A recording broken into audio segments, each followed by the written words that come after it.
ಪ್ರಸ್ತುತ ನ್ಯೂಸ್ನ ವಿಶೇಷ ಕಾರ್ಯಕ್ರಮಕ್ಕೆ ಸ್ವಾಗತ. ನಾನು ಬಶೀರ್ ಅಡ್ಯನಡ್ಕ. ಭಾರತದ ನೌಕಾಸೇನೆಯ ಮಾಹಿತಿಯನ್ನು ರಹಸ್ಯವಾಗಿ ಪಾಕಿಸ್ತಾನಕ್ಕೆ ರವಾನಿಸ್ತಾ ಇದ್ದ ಇಬ್ಬರು ಯುವಕರು ಇವತ್ತು ಉಡುಪಿಯಲ್ಲಿ ಸಿಕ್ಕಿಬಿದ್ದಿದ್ದಾರೆ. ನಮ್ಮ ದೇಶಕ್ಕೆ ದ್ರೋಹ ಮಾಡಿದ ಪಾಕಿಸ್ತಾನಕ್ಕೆ ಸಹಕಾರ ಮಾಡ್ತಾ ಇದ್ದ ದುಷ್ಟರು ಅವರು. ಆದರೂ ಆ ವಿಚಾರ ದೊಡ್ಡ ಮಟ್ಟದಲ್ಲಿ ಸುದ್ದಿಯಾಗೋದಿಲ್ಲ, ಇಡೀ ದೇಶದ ಗಮನಕ್ಕೂ ಬರೋದಿಲ್ಲ. ಈ ಸಲ ಸಿಕ್ಕಿಬಿದ್ದವರ ಧರ್ಮ ಚರ್ಚೆಗೂ ಬಂದಿಲ್ಲ, ಯಾಕೆಂದರೆ ಅಲ್ಲಿ ಸಿಕ್ಕಿಬಿದ್ದವರು ಮುಸ್ಲಿಮರು ಅಲ್ಲ. ಅವರು ಉತ್ತರ ಪ್ರದೇಶ ಮೂಲದ ಇಬ್ಬರು ಹಿಂದೂ ಯುವಕರು, ಒಬ್ಬ ರೋಹಿತ್ ಮತ್ತೊಬ್ಬ ಸಂತ್ರಿ. ಒಂದು ವೇಳೆ ರೋಹಿತ್ ಜಾಗದಲ್ಲಿ ರಹೀಮ್ ಇದ್ದಿದ್ರೆ ಈ ಗೋಧಿ ಮೀಡಿಯಾಗಳ ನ್ಯೂಸ್ ಆ್ಯಂಕರ್ಗಳು ಇಡೀ ದಿನ ಲೈವ್ಗೆ ಬರ್ತಾ ಇದ್ರು. ಹತ್ತಾರು ಬ್ರೇಕಿಂಗ್ ನ್ಯೂಸ್ಗಳು, ಸ್ಪೆಷಲ್ ಪ್ರೋಗ್ರಾಮ್ಗಳು, ಡಿಬೇಟ್ಗಳು ನಡೀತಾ ಇತ್ತು. ಅವರು ರಹೀಮನ ಧರ್ಮವನ್ನೇ ಹಿಡಿದುಕೊಂಡು ನೇತಾಡ್ತಾ ಇದ್ರು. ಭಯೋತ್ಪಾದನೆಯನ್ನ ಮುಸ್ಲಿಂ ಧರ್ಮದ ಜೊತೆ ಜೋಡಿಸಿ ಹತ್ತಾರು ಪ್ರಶ್ನೆಗಳನ್ನು ಕೇಳ್ತಾ ಇದ್ರು. ಆದರೆ ಸಿಕ್ಕಿ ಬಿದ್ದಿರೋದು ರೋಹಿತ್ ಅಲ್ವಾ? ಹಾಗಾಗಿ ಅವರ ಬ್ರೇಕಿಂಗ್ ಮೇಲೆ ಬ್ರೇಕಿಂಗ್ ನ್ಯೂಸ್ಗಳಿಲ್ಲ. ಈಗ ಅವರ ನಾಲಿಗೆ ಹೊಲಾಡಲ್ಲ. ಇನ್ನು ಸಂತ್ರಿ ಜಾಗದಲ್ಲಿ ಸಮೀರ್ ಇದ್ದಿದ್ರೆ ಇಲ್ಲಿನ ಗೋಧಿ ಮೀಡಿಯಾಗಳು ಇಡೀ ದಿನ ಅರಚಾಡ್ತಾ ಇತ್ತು. ಅವನ ಧರ್ಮವನ್ನೇ ಕಟಕಟೆಯಲ್ಲಿ ತಂದು ನಿಲ್ಲಿಸ್ತಾ ಇದ್ರು. ಒಂದು ಪ್ರಕರಣವನ್ನ ಧರ್ಮ ಗ್ರಂಥಗಳಿಗೆ ಜೋಡಣೆ ಮಾಡ್ತಾ ಇದ್ರು. ಆದರೆ ಇವತ್ತು ಅದ್ಯಾವುದೂ ಆಗಿಲ್ಲ, ಯಾಕೆಂದರೆ ಪಾಕಿಸ್ತಾನದಿಂದ ದುಡ್ಡು ಪಡೆದು ಇಲ್ಲಿನ ರಹಸ್ಯ ಮಾಹಿತಿಗಳನ್ನು ರವಾನೆ ಮಾಡಿ ಸಿಕ್ಕಿಬಿದ್ದವರು ರಹೀಮ್ ಮತ್ತು ಸಮೀರ್ ಅಲ್ಲ, ಅವರು ರೋಹಿತ್ ಮತ್ತು ಸಂತ್ರೆ. ಹಾಗಾಗಿ ಈ ಸುದ್ದಿ ಅವರಿಗೆ ದೊಡ್ಡ ಬ್ರೇಕಿಂಗ್ ನ್ಯೂಸ್ ಆಗಿಲ್ಲ.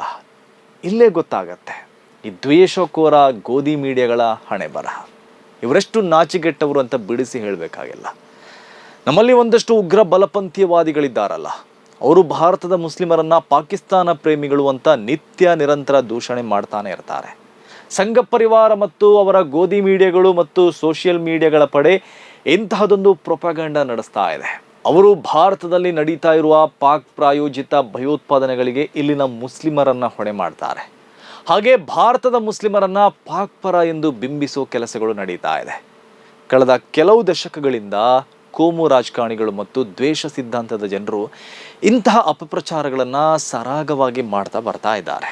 ಆದರೆ ಪಾಕಿಸ್ತಾನ ಭಾರತದಲ್ಲಿ ತನ್ನ ರಹಸ್ಯ ಕಾರ್ಯಚಟುವಟಿಕೆಗಳಿಗೆ ಎಲ್ಲ ಧರ್ಮೀಯರನ್ನ ಬಳಸಿಕೊಳ್ತಾ ಇರುವುದನ್ನು ಉದ್ದೇಶಪೂರ್ವಕವಾಗಿ ಮರೆಮಾಚಲಾಗ್ತಾ ಇದೆ. ಇವತ್ತು ಉಡುಪಿಯಲ್ಲಿ ಅರೆಸ್ಟ್ ಆದವರು ಮತ್ತು ಈ ಹಿಂದೆ ಇಂತಹದ್ದೇ ಕೃತ್ಯ ನಡೆಸಿ ಸಿಕ್ಕಿಬಿದ್ದಿರೋ ಮುಸ್ಲಿಮೇತರರ ವಿಷಯದಲ್ಲೂ ಅವರದ್ದು ಇದೇ ಪಾಲಿಸಿ. ಆರೋಪಿಗಳು ಮುಸ್ಲಿಮರಾದರೆ ಮಾತ್ರ ಇವರ ಆಕ್ರೋಶ ಸ್ಫೋಟಗೊಳ್ಳುತ್ತೆ. ಇತ್ತೀಚೆಗೆ ಪ್ರಧಾನಿ ಮೋದಿಯವರ ರಾಷ್ಟ್ರೀಯ ಭದ್ರತಾ ಸಲಹೆಗಾರ ಅಜಿತ್ ದೋವಲ್ ಅವರ ಒಂದು ವಿಡಿಯೋ ವೈರಲ್ ಆಗುತ್ತೆ.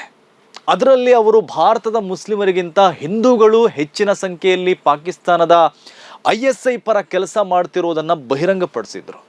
1947ರಿಂದ 2014ರವರೆಗಿನ ಅವಧಿಯಲ್ಲಿ ಭಾರತದಲ್ಲಿ ಪಾಕ್ ಪರ ಬೇಹುಗಾರಿಕೆ ನಡೆಸಿರುವ ಸುಮಾರು 4,000ಕ್ಕೂ ಅಧಿಕ ಪ್ರಕರಣಗಳಲ್ಲಿ ಸಿಕ್ಕಿಬಿದ್ದವರ ಪೈಕಿ ಮುಸ್ಲಿಮರ ಪ್ರಮಾಣ 20% ಇರಲಿಲ್ಲ.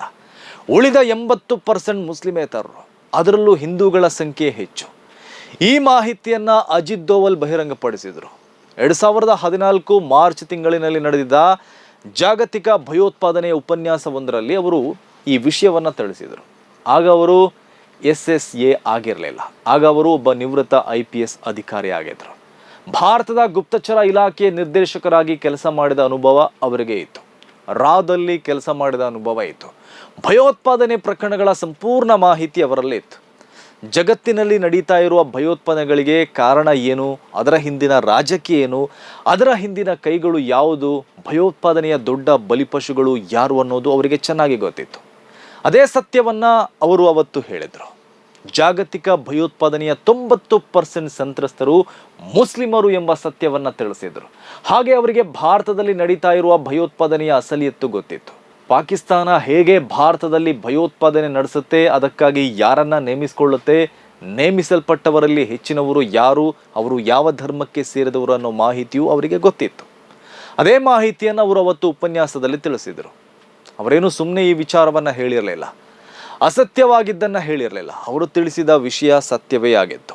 ಅಜಿತ್ ದೋವಲ್ ಹೇಳಿರೋದು ವಾಸ್ತವ ಅನ್ನೋದು ಇವತ್ತು ಉಡುಪಿಯಲ್ಲಿ ಮತ್ತೆ ಪ್ರೂವ್ ಆಗಿದೆ. ಭಾರತದ ನೌಕಾಪಡೆಯ ರಹಸ್ಯ ಮಾಹಿತಿಗಳನ್ನು ಪಾಕಿಸ್ತಾನಕ್ಕೆ ರವಾನಿಸ್ತಾ ಇದ್ದ ರೋಹಿತ್ ಮತ್ತು ಸಂತ್ರಿ ಮುಸ್ಲಿಮರಲ್ಲ, ಅವರು ಉತ್ತರ ಪ್ರದೇಶದ ಮೂಲದ ಹಿಂದೂಗಳು. ಅವರು ಕೊಚ್ಚಿನ್ ಶಿಪ್ ಯಾರ್ಡ್ನ ನೌಕರರಾಗಿದ್ದರು. ಇದರಲ್ಲಿ ರೋಹಿತ್ ಎಂಬಾತ ಕಳೆದ 6 ತಿಂಗಳಿನಿಂದ ಮಲ್ಪೆಯಲ್ಲಿರುವ ಕೊಚ್ಚಿನ್ ಶಿಪ್ ಯಾರ್ಡ್ನಲ್ಲಿ ಕೆಲಸ ಮಾಡ್ತಾ ಇದ್ದ. ಈತ ಕೊಚ್ಚಿಯಲ್ಲಿರುವ ಯಾರ್ಡ್ನಲ್ಲಿ ಕೆಲಸ ಮಾಡ್ತಾ ಇದ್ದ ಸಂಸ್ಥೆಯಿಂದ ಮಾಹಿತಿ ಸಂಗ್ರಹಿಸಿ ಅದನ್ನು ಗೌಪ್ಯವಾಗಿ ಪಾಕಿಸ್ತಾನ ಸೇರಿದಂತೆ ವಿದೇಶಗಳಿಗೆ ರವಾನಿಸಿದ್ದು, ಅದಕ್ಕಾಗಿ ಆತ ದೊಡ್ಡ ಪ್ರಮಾಣದಲ್ಲಿ ಹಣ ಪಡೆದಿದ್ದಾನೆ ಅಂತ ತನಿಖೆಯಲ್ಲಿ ಬಯಲಾಗಿದೆ. ಇವರು ಕಳೆದ 1.5 ವರ್ಷದಿಂದ ಹೀಗೆ ಭಾರತದ ನೌಕಾಸೇನೆಯ ಮಾಹಿತಿಗಳನ್ನು ರವಾನಿಸ್ತಾ ಇರೋದು ಬೆಳಕಿಗೆ ಬಂದಿದೆ. ಅವರಿಬ್ಬರನ್ನ ಬಂಧಿಸಿರುವುದಾಗಿ ಉಡುಪಿ ಎಸ್ಪಿ ಹರಿರಾಮ್ ಶಂಕರ್ ತಿಳಿಸಿದ್ದಾರೆ. ಕೇವಲ ರೋಹಿತ್ ಮತ್ತು ಸಂತ್ರಿ ಮಾತ್ರ ಅಲ್ಲ, ಇಂತಹ ಸಾವಿರಾರು ಜನರು ಹೀಗೆ ಪಾಕಿಸ್ತಾನದ ISIನಿಂದ ಹಣ ಪಡೆದು ನಮ್ಮ ದೇಶಕ್ಕೆ ದ್ರೋಹ ಮಾಡಿರುವ ಇತಿಹಾಸ ಇದೆ. 2013ರಿಂದ 2016ವರೆಗೆ ಇಂತಹ 50 ಮಂದಿ ಸಿಕ್ಕಿಬಿದ್ದಿದ್ರು. 2016ರಲ್ಲಿ ಒಂದೇ ವರ್ಷದಲ್ಲಿ 15ಕ್ಕೂ ಅಧಿಕ ಮಂದಿ ಅರೆಸ್ಟ್ ಆಗಿದ್ರು. ಈ ವರ್ಷವೂ 15ಕ್ಕೂ ಅಧಿಕ ಮಂದಿ ಪಾಕ್ ಏಜೆಂಟ್ಗಳು ಈ ದೇಶದಲ್ಲಿ ಸಿಕ್ಕಿಬಿದ್ದಿದ್ದಾರೆ.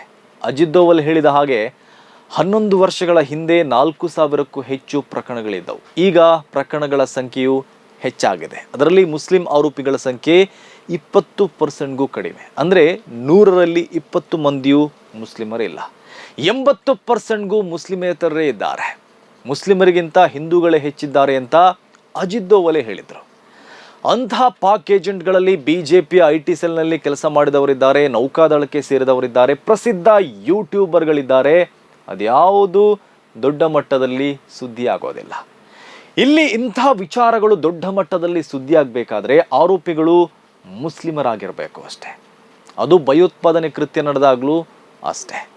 ಸಾಧ್ವಿ, ಕರ್ನಲ್ ಮುಂತಾದವರು ಬಾಂಬ್ ಸ್ಫೋಟ ಮಾಡಿದರೂ ಅವರು ಉಗ್ರರಾಗಲ್ಲ, ಅವರ ಧರ್ಮವೂ ಅದಕ್ಕೆ ಹೊಣೆಯಾಗಲ್ಲ. ಆದರೆ ಮುಸ್ಲಿಂ ಹೆಸರಿನವರು ಆರೋಪಿಯಾದರಷ್ಟೇ ಅವರ ಧರ್ಮವು ಹೊಣೆಗಾರಿಕೆ ಹೊತ್ಕೊಳ್ಬೇಕಾಗತ್ತೆ.